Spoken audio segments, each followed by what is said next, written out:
Hello there, and welcome back to War Thunder, to a very brief overlook of the 1.83 dev server, in particular the new vehicles. I make a little bit of a shortcut with the patrol boats and also the majority of the Royal Navy, which has arrived, but I'm picking out some ships and just briefly talk over it. I've test driven the majority of the ships and the tanks and the helicopters even, so I think I have a very good first look at it. First of all, it's the dev server. Everything is subject to change. Battle ratings, statistics, overall performance, weapon systems, hell, even the 3D model can and maybe change on some of them. And a lot of the new stuff is premium, so I want to show you the new Alco 80 feet PT556 at battle rating 3.0. Nothing too special, but then we also have the 58 feet PT3, and I really love the look of those torpedoes. It looks like some drawing of a steampunk era. It looks really cool. Love it. That then brings us to the T32 II, the new American heavy tank, battle rating 7.0. It's in the folder with the T32. I really ask, what's the purpose of this addition other than bringing more variety to the game? Because it is, for all intents and purposes, the T32. Same battle rating, same mobility, maneuverability, gun handling, ammunition, turret armor, side armor. The only difference is really the frontal plating, 127 millimeters at 58 degrees, and the removal of the machine gun port and maybe a bit of flattening here on the lower glacis.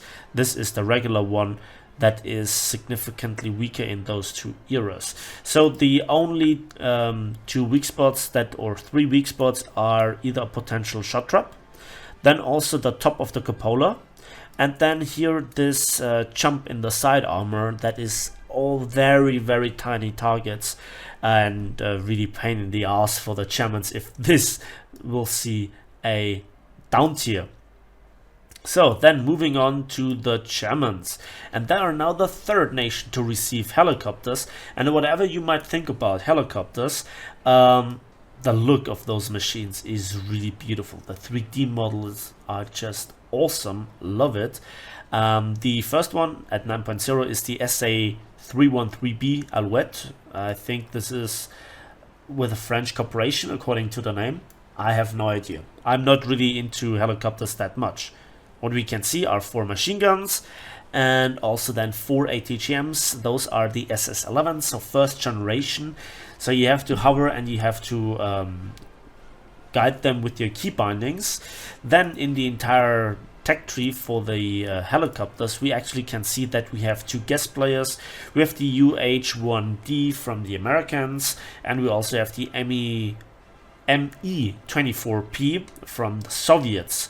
So there is this, and the top player is the BO-105 PAH-A1A, which we have here, and you can see beautiful helicopter, nice camouflage, but again 6 ATGMs. And for the majority of the helicopters, they come with those equipped stock. BGM-71 Tau missiles, 6 of them, 900 millimeters of penetration.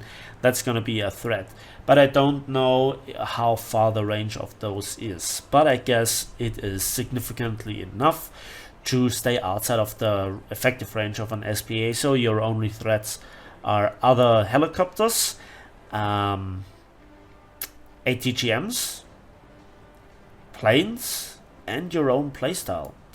That then brings us to the Type M1943, which is the new premium minesweeper, battle rating 3.3, nothing too spectacular at the moment. We can also see the LS4, which is an addition to the German tech tree. It's basically the LS, but only with a 20 millimeter, but still very fragile, still not a massive hitter, but I guess it's a nice collector's item. Nothing new else for the Germans, except for the Air Force that gets the J288C, and this is definitely a plane that I consider to make one of those rare plane reviews of mine, you know that I really love my bombers, that I'm a bomber elitist, enthusiast, whatever. And this is in a nutshell a kind of diet version of the Heinkel 177, but that must not say that it's bad. I think this has the potential to become really good in RRB and also ground forces mixed battles. Now I want to tell you why. Everything about this plane seems to be really great. First of all, the defensive armament. We have 3 twin MG131 machine gun turrets, one facing forward like with the B-17G, and then one mounted here and here, so every kind of attack approach angle is covered. And then there is a nasty big 20mm MG151-20 in the back with surprisingly good firing angles. Then everything is there is no protection whatsoever, a bit for the pilots, but they are remote controlled. So maybe, you know, taking out this guy kind of will remove the capability of firing backwards. So you have to aim in the front to not just kill the pilots, but also kill the gunners. And then that's the hit. We have 2 Daimler-Benz DB610 24-cylinder inline engines, and they have a lot of power, and they're basically the same as on the much bigger Heinkel 177. So if you're talking so much about the Heinkel 177, what's the bomb load like? And there you can already see it. We don't have that many bombs, so it's more or less comparable with the Do 217. A fully fledged out Do 217 has even more bomb load and even more bombs. Talking here about the 1-ton bombs and the 500-kilogram bombs, because the bomb bay is relatively small. But that doesn't mean that it's bad, because we can equip 2 Satans and we can single drop them. Yes, that's just half of what we have with the Heinkel 177, but this is you know, a really fast plane, relatively maneuverable, good defensive firing arcs. I think this will be an absolutely nice premium bomber. If I'm not mistaken, it also might have some you know, dive brakes, air brakes, so that's really interesting. Satan bombs are always nice in RRB, in tank RB, so I really am looking forward to this. Stop rambling and go on with the Soviets. Su-57B. It's kind of the not open top version of the ASU-57. The gun is much the same, battle rating 4.0, it's slow, it's not really that maneuverable, the armor is neglectable, and yeah, you have a lot of crew, but even more ammunition inside of the tank. It's a relatively tall target, and yeah, that's all that I want to say about this tank. It's just an addition, bringing a bit more variety to War Thunder. And then also we come to the T32, which now has the BV modification, which is era protection. So it adds protection versus heat shells. So all those pesky stock German and also Japanese tanks, the Type 90, the Leopard series, they now have to actually aim properly. However, the vital parts I got next to the gun breech and gun mantle, they are still unprotected. The lower glacis unprotected, gaps in the upper frontal plate. Side armor is not really that enhanced either, so just shoot here by the near the tracks and the heat beam will still go through. And one further drawback is that you cannot parallel equip the smoke grenades and the T80 BV protection. So whatever you fancy, I would go with the smoke, to be honest. It's more useful in the meta, and yeah, it's up to you, but it is there. Then we have a lot of premium ships. MBK PR-186, beautiful bow, 85mm guns, what's not to love about it. G5 with a 20mm Schwach cannon, so the counterpart to the German LS. Looks also pretty nice.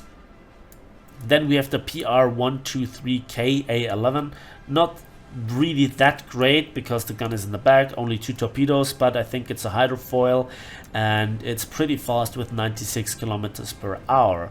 And that's all the new additions to the Soviets. Moving on to the British, and hooray!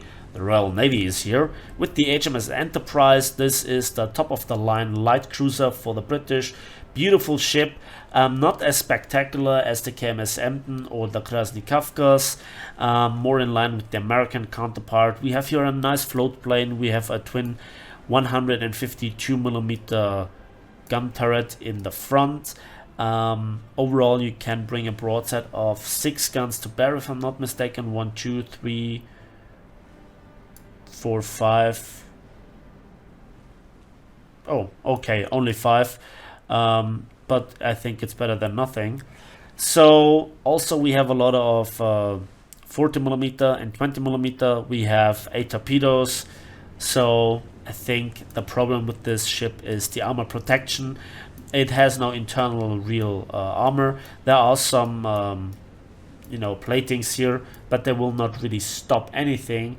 Deck armor is 25mm, and the problem is actually that the MRAC is partially above the water, not protected by any sort of meaningful armor.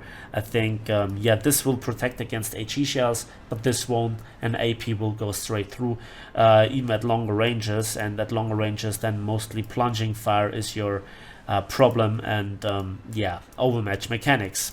Moving on, we have the fightiest ship of the Second World War, which is actually a Canadian ship, the Haida G63. And I have to say, the model of this ship looks absolutely stunning. We have 10 torpedoes. No, that was the other ship.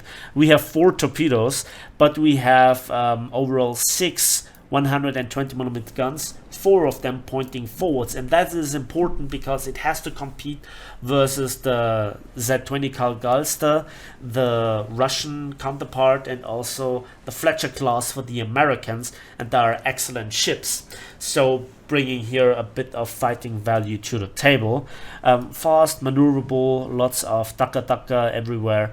Love it. I definitely will have a look at this one. Fairmile D5001. And then we have a new sellout in War Thunder. Mike Goes Boom has its own ship. With side boobs, of course, because it's Mike. Switching from panzer medals to ships. Well done, Mike. Well done. Obviously, Gaijin was very nice and obviously named one ship after my inner soul, which is the Flower class. Are you kidding me, Gaijin? What the hell? Okay, jokes aside. Then we also have the Battle D14, and it is equipped with 114mm guns. 5 of them. We have here 2 double turrets in the front, 1 single turret here. There we have the 10 torpedoes. And again, lots of defensive taka here, especially the 3 double 40mm are really nasty, and we have some 40mm L60s here as well, so you are very well protected. That then brings us to the Japanese, and what the hell, Japan? What is that? Type 75, a premium tank at battle rating 7.0, but it's still a tier 4, and that means I would rather go for the Hori prototype, but it's an addition nevertheless. It's relatively fast and maneuverable, but it's a big target outside MRAX, just the backup of a 50 cal. The rocket launcher, it's basically a high tier Katyusha, because those are no ATGMs, there are no heat shells, they are 130mm Type 75 HE rockets, 50mm of penetration. I guess it's good for the lols. It's a collector's item. It's unique and weird, but I do not really see the effective purpose of it. Not a serious player. Then we come to the Italians, and they got absolutely nothing. Moving on to the French, and they have a nice addition which looks like a diet year. The MB175T. Battle rating 3.3, and it's all about German-American cooperation. So first of all, no armor whatsoever. We have the Gnome Roan 14-cylinder radial engines. They might not be the strongest. Nevertheless, we have 2 20mm MG151-20s in the front, wing mounted here.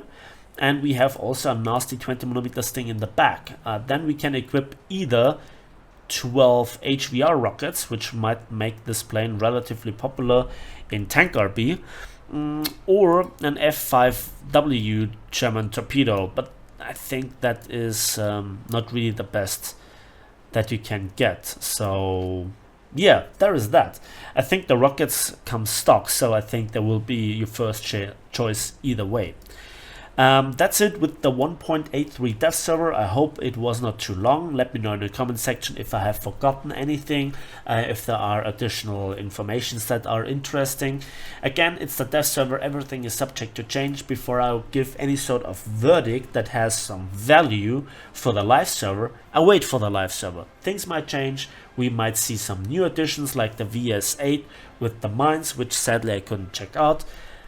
And yeah, with this I close the video. Thanks for watching, thanks for listening. I hope you enjoyed it. Give it a like if you did, subscribe if you want to see more, and we'll see each other in the skies, on the waves, and on the battlefields of War Thunder.